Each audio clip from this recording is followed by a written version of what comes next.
Assalamualaikum warahmatullahi ta'ala wabarakatuh. Good afternoon to my students under Juvenile Delinquency and Juvenile Justice System. So let's proceed with the trafficking in person. So this is the first part of the midterm coverage. So I'm hoping that everyone has already given enough time to study, read those previous matters that we have discussed on prelim, kasi marami sa inyo ang walang alam, kasi marami sa inyo ang bumagsak sa exam. So, trafficking in persons. Ano ibig sabihin ng trafficking in persons? So, the recruitment. So, recruitment, transportation. When we say recruitment is yung pagkuha ng tao, pagre-recruit, transportation, o kaya yung dadala sa tao sa ibang lugar, transfer or harboring. So, ito say yung mga slaves, kaya na-transfer mo o hinaharbor mo yung tao, or receipt of persons with or without the victim's consent or knowledge, o wala siyang kaalam-alam, within or across national borders by means of threat or use of force.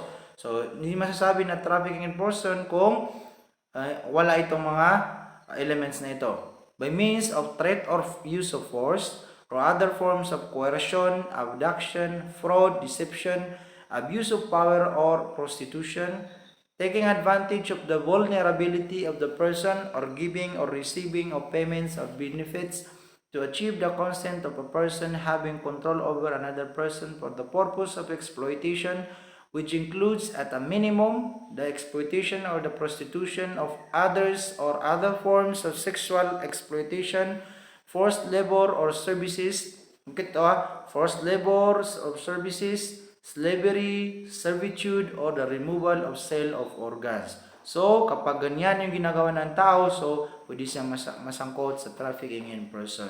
So, napakahirap.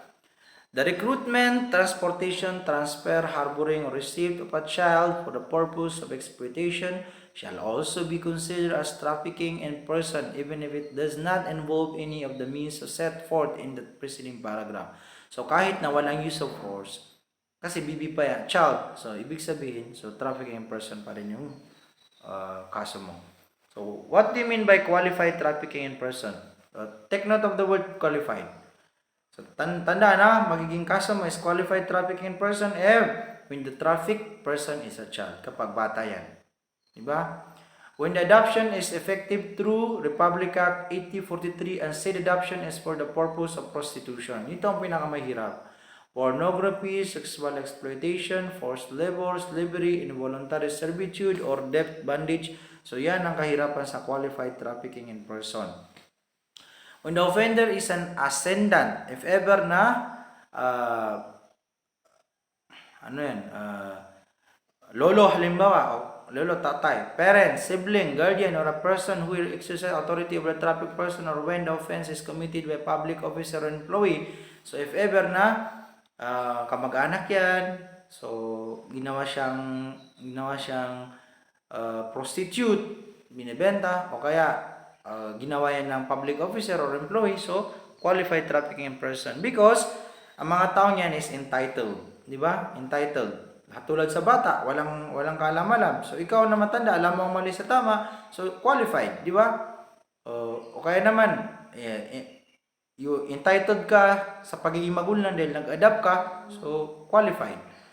So ascendant, kapatid ka, limbawa magulang, lolo, kung ano pa man dyan, o kaya you are you are under the government, so gumawa ka niyan, so you are qualified trafficking in person.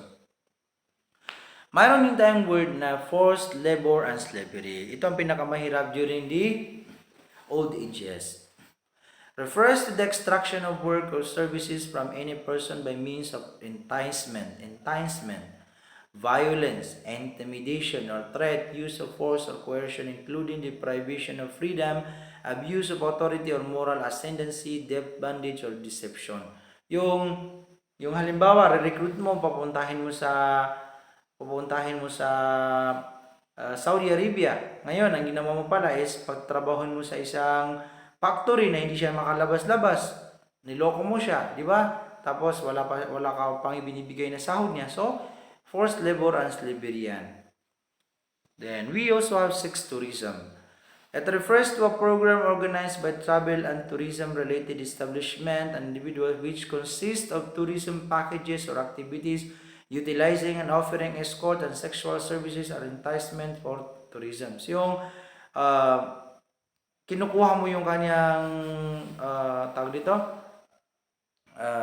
loob, enticement, para dun sa ina-attract mo yung mga tourist para pumunta sa'yo, pero sa'yo dahil dun sa package na binibigay ng tour mo. For example, dahil kasama dyan ang sexual activities. Yeah, meron din tayong word na pornography. I know most of us, even me, for example, during the, I'm so sorry for the word, during the teenage kayo, palawalat, is karamihan sa inyo is na-engage dito. So, I'm hoping na iwasan natin yan. Through publication, exhibition, ito dito sa cinematography, indecent shows, information technology, or by whatever means. So, those are example ng sinabi natin. Okay, meron dito ang deep bondage. So, imbis na hindi siya makabayad, so gagawin mong yayo, o kaya pagtrabaho mo yung kanyang pamilya o siya mismo para makabayad sila. Refers for pledging by the debtor of his or her personal services or labor or those of a person under his or her control as security or payment for a debt. When the length and nature of services are not clearly defined or when the value of that services are reasonably assessed is not applied toward the liquidation of debt. So if ever na meron naman dyan kasunduan, halimbawa, tapos alam mo kung hanggang ngayon naman matatapos, so hindi ka naman makakasuhan. Important provision of Republic Act 9231. So kung mapapansin niyo, lahat ng dinidiscuss natin dito is pahapyaw lang dahil magpo-focus tayo dito by finals. So RA 9231, the law prohibiting the worst forms of child labor. So ano to? Ano yung mga batas na to na hindi dapat pagtrabahuin ng mahirap, ng mabigat yung ating mga kabataan? A mandatory law to Republic Act 7160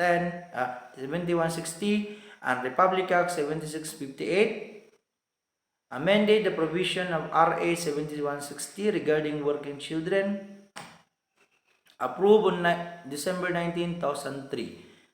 So bakit? Although ngayon maraming mga bata na nagtatrabaho dahil na rin sa kahirapan ng buhay, minsan yung bata, yung magulang niya, walang putulang mga paa o kaya hindi makapagtrabaho dahil may sakit. So kailangan talaga nilang kumayod. Wala namang binibigay ang ating government na tulong. Although meron tayong 4Ps, minsan hindi pa yan mabigyan yung mga taong ganyan. So, children below 15 years of age shall not be employed. Except, hindi sila pwede magtrabaho, except when a child works directly under sole responsibility of his parents or legal guardian and where only members of the employer's family are employed. Pwede silang magtrabaho so long as ang sole responsibility is yung kanyang mga magulang. Directly. Halimbawa, nagtrabaho sa bakery nila, for example. Sa restaurant nila, pwede. O kaya naman, so long as yung kanyang magulang ay isa lang yung employee. Diba? Number 2, where a child's employment or participation in public entertainment and information through cinema, radio, television essential with approval of Department of Labor and Employment, DOLE. So yung ating mga artista, diba? Pwede. It is the duty of the employer to submit to the DOLE a report of all children employed by him. Of course, yung ating mga bata, bulilit, for example, if a domestic is under 16 years of age, the head of the family shall give him or her an opportunity to complete at least elementary education, the cost of which shall be a part of the domestic compensation. So, pwede sila magtrabaho so long as pinagtapos sila ng elementary. Pero kapag walang kapasidad ang kanilang magulang, so wala tayong magagawa. So, meron tayong work permit of working children. So, saan yan kinukuha? So, secure sila ng permit sa Department of Labor and Employment. Employment contract of working children. So, ano naman yung kontrata? Shall be signed by the working child's parent or legal guardian, yung kanilang mga magulang, with the express agreement of the child. Kung ano yung dapat na nakatagda na pwedeng gawin ng bata. Hindi yung sobra-sobra.